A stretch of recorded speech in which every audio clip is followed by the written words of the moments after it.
May mga pangarap na tahimik lang nating iniipon. Hindi natin masyadong sinasabi kasi baka masaktan kapag hindi natupad. Pero patuloy nating dinadala kahit mabigat, kahit matagal. Ito ang kwento ng unang leg ng US tour namin 2025.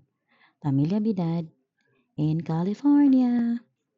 Isang pangarap na hindi nagsimula sa airport, kundi sa isang batang isinilang sa isang teenage mom na piniling manindigan, magtrabaho at magmahal mag-isa. Lumaki kami sa sanay sa sunod-sunod na lang, sa hindi ngayon, sa tiisin muna.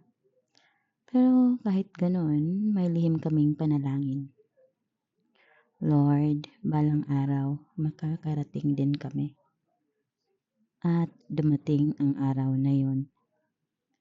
Sa unang yapak ko sa Los Angeles, and nakita ko yung brother and cousin ko. Napamangha ako talaga. Hindi lang ito tungkol sa mga sikat na lugar o sa mga eksenang dati lang naming napapanood sa TV. Ito ay tungkol sa realization na posible pala ng batang minsan nangangarap lang sa gilid, pwede palang makarating dito.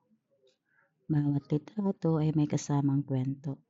Mga gabing payat, mga sakripisyo, mga panahong halos sumuko na kami, pero piniling magtiwala pa rin.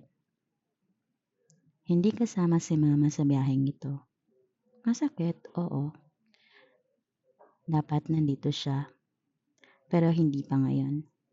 Nadinay ang visa, pero hindi ang pangako ng Diyos. We always believe na may tamang oras ang lahat. Kapag dumating ang araw na yon, mas magiging makakabuluhan ang bawat hakbang.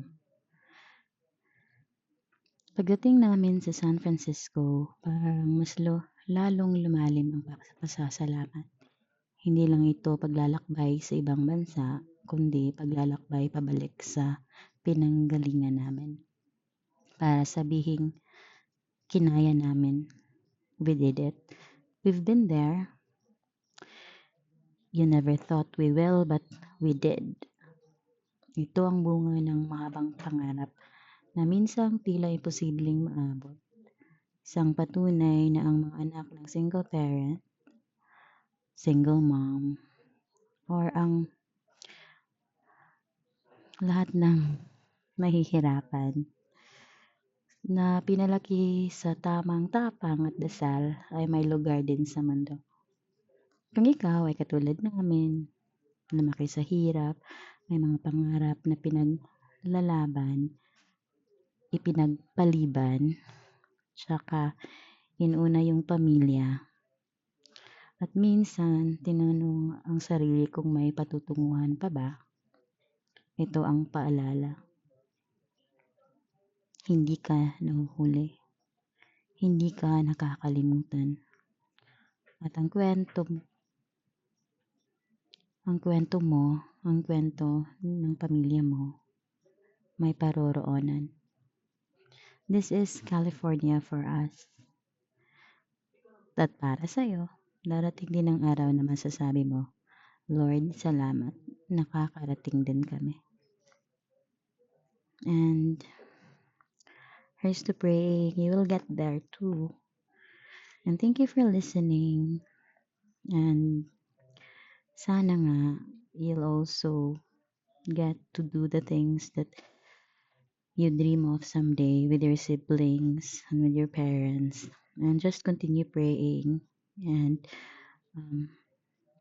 being diligent to being to God and listening to your parents. Because one day, those are the stories, the challenges that you're facing now will be the same stories that you will get to hold on.